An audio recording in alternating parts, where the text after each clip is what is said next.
ಉಷ್ಣತೆ ಜಾಸ್ತಿ ಆಗ್ತಾ ಇದೆ. ಕುಡಿಯುವ ನೀರಿನ ನಿರ್ವಹಣೆ ಒಂದು ಅತ್ಯಂತ ಮಹತ್ವದ ಕೆಲಸ. ಆ ನಿರ್ವಹಣೆ ಕುರಿತು ನಿನ್ನೆ ಸಚಿವ ಸಂಪುಟದಲ್ಲಿ ವಿವರವಾಗಿರ್ತಕ್ಕಂಥ ಚರ್ಚೆಯನ್ನು ಮಾಡಿದ್ದೇವೆ. ಕುಡಿಯುವ ನೀರಿನ ಬಿಡುಗಡೆ ಮಾಡೋದಕ್ಕಾಗಿ ಮುಖ್ಯ ಜಲಾಶಯಗಳಿಂದ ಯಾವಾಗ ಎಷ್ಟೆಷ್ಟು ಎಲ್ಲೆಲ್ಲಿ ಬಿಡುಗಡೆ ಮಾಡಬೇಕು ಏನೋ ಅನ್ನೋದ್ರ ಬಗ್ಗೆ ಹಾಗೂ ಸಮರ್ಪಕವಾಗಿ ಕುಡಿಯುವ ನೀರಿನ ನಿರ್ವಹಣೆ ಆಗೋದರ ಸಲುವಾಗಿ ಮುಖ್ಯ ಕಾರ್ಯದರ್ಶಿಗಳ ನೇತೃತ್ವದಲ್ಲಿ ಒಂದು ಸಮಿತಿಯನ್ನು ನೇಮಿಸಿ ಈಗಾಗಲೇ ಆ ಸಮಿತಿ ರಚನೆ ಮಾಡೋದಕ್ಕೆ ನಿರ್ಣಯಿಸಿ ರಾಜ್ಯ ಸಚಿವ ಸಂಪುಟ ನಿರ್ಣಯಿಸಿದೆ.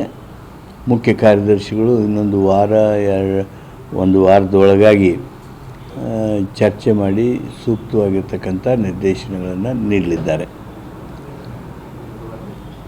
ನಾಗಮೋಹನ್ ದಾಸ್ ವರದಿ ಕ್ಯಾಬಿನೆಟ್ಗೆ ನಿನ್ನೆ ಬಂದಿತ್ತು. ನಾಗಮೋಹನ್ ದಾಸರ ಶಿಫಾರಸುಗಳನ್ನು ಒಪ್ಪಿದ್ದೇವೆ. ನಾಗಮೋಹನ್ ದಾಸ್ ಸಮಿತಿಯ ಅವಧಿಯನ್ನು ಸಹಿತ 60 ದಿವಸಗಳವರೆಗೆ ವಿಸ್ತಾರ ಮಾಡಿದ್ದೇವೆ. ಅದರ ಜೊತೆಗೇ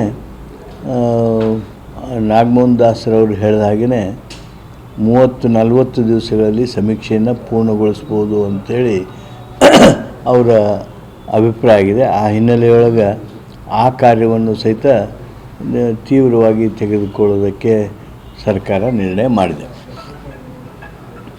ಕೇಳ್ತೀನಿ. ನಿನ್ನೆ ರಾಜೇಂದ್ರ ಅವರು ದೂರು ಕೊಟ್ಟಿದ್ದಾರೆ ಬಿಜೆಪಿಗೆ, ತಮಗೆ ಕೊಲೆ ಬೇಕಿದ್ರೆ ಸುಪಾರಿ ಕೊಟ್ಟಿದ್ದಾರೆ 50 ರೂಪಾಯಿ ಬಗ್ಗೆ. ಆ ಪ್ರಕರಣ ಇದೆ ಗಂಭೀರತೆ ಇಲ್ಲ, ನನಗೆ ಗೊತ್ತಿಲ್ಲ. ಅದು ಗೃಹ ಸಚಿವರಿಗೆ ಗೊತ್ತಿರ್ತದೆ. ಗೃಹ ಸಚಿವರು ಅದಕ್ಕೆ ಉತ್ತರಿಸ್ತಾರೆ. ಈಗ ಎಲ್ಲ ದರಗಳನ್ನು ಹೆಚ್ಚಿಗೆ ಮಾಡ್ತಿದ್ದೀರಿ, ಹಾಲಿನ ದರ, ಕರೆಂಟ್ ದರ. ದೇಶದಲ್ಲಿ ಇರ್ತಕ್ಕಂಥ ಯಾವುದೇ ರಾಜ್ಯ ತೆಗೆದುಕೊಡ್ರಿ, ನಮ್ಮ ರಾಜ್ಯ ಇನ್ನೂ 5 ರೂಪಾಯಿ ಕಡಿಮೆನೇ ಇದೆ. ದೇಶದ ಯಾವುದೇ ರಾಜ್ಯ ತೆಗೆದುಕೊಡ್ರಿ, ನಮ್ಮ ರಾಜ್ಯ 5 ರೂಪಾಯಿ, ಇನ್ನೂ 5 ರೂಪಾಯಿ ಕಡಿಮೆ ಇದೆ. ಕೆಲವಂತೂ 60-70 ಗಡಿ ದಾಟಿದ್ದಾವೆ. ಆದರೆ ನಾವು ರೈತರನ್ನು ಗಮನಿಸಬೇಕಾಗ್ತದೆ. ರೈತರ ಬೇಡಿಕೆ, ರೈತರ ಒತ್ತಾಯವನ್ನು ಸಹಿತ ಗಮನದಲ್ಲಿಟ್ಟುಕೊಂಡು ಎಷ್ಟು ಕಡಿಮೆ ಸಾಧ್ಯವೋ ಅಷ್ಟು ಏರಿಕೆಯಿಂದ ಈಗ ಹಾಲಿನ ದರವನ್ನು 4 ರೂಪಾಯಿಯನ್ನು ಮಾಡಲಾಗಿದೆ.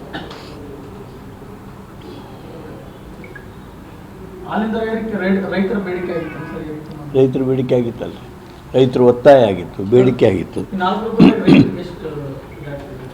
4 ರೂಪಾಯಿನೂ ರೈತರಿಗೆ ಹೋಗುತ್ತೆ.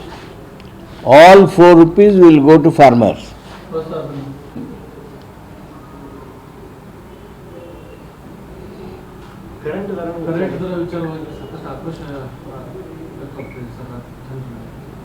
ಕರೆಂಟ್ ದರ ಅನಿವಾರ್ಯವಾಗಿತ್ತಲ್ಲ.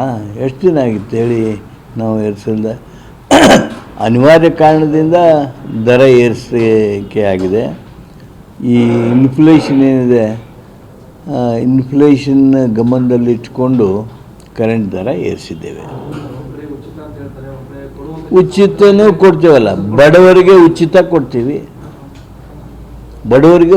ಕೊಡ್ತೀವಿ, ಸ್ಥಿತಿವಂತರಿಗೆ, ಉಳ್ಳವರಿಗೆ ಸ್ವಲ್ಪ ಚಾರ್ಜ್ ಮಾಡ್ತೀವಿ.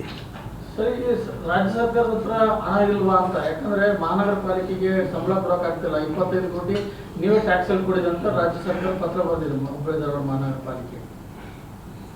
ಇಲ್ಲ, ನನಗೆ ಆ ವಿಷಯ ಗೊತ್ತಿಲ್ಲ. ಆದರೆ ಸಂಬಳ ಕೊಡೋಕ್ಕೆ ರೊಕ್ಕಿಲ್ಲ, ಇದು ಈ BJPಯ ಮಾತುಗಳಿದಾವಲ್ಲ, ಆ ರಾಜಕೀಯ ಮಾತುಗಳು ಗೊತ್ತಿಲ್ಲ. ಅಲ್ಲ, ಸಂಬಳ ಕೊಡೋಕ್ಕೆ ಇಲ್ಲಿ ಮುನ್ಸಿಪಾಲ್ಟಿ ರೊಕ್ಕಿಲ್ಲ, ಸರ್ಕಾರದ ರೊಕ್ಕಿಲ್ಲ ಅಂತಂದ್ರೆ ಹೆಂಗ್ರಿ?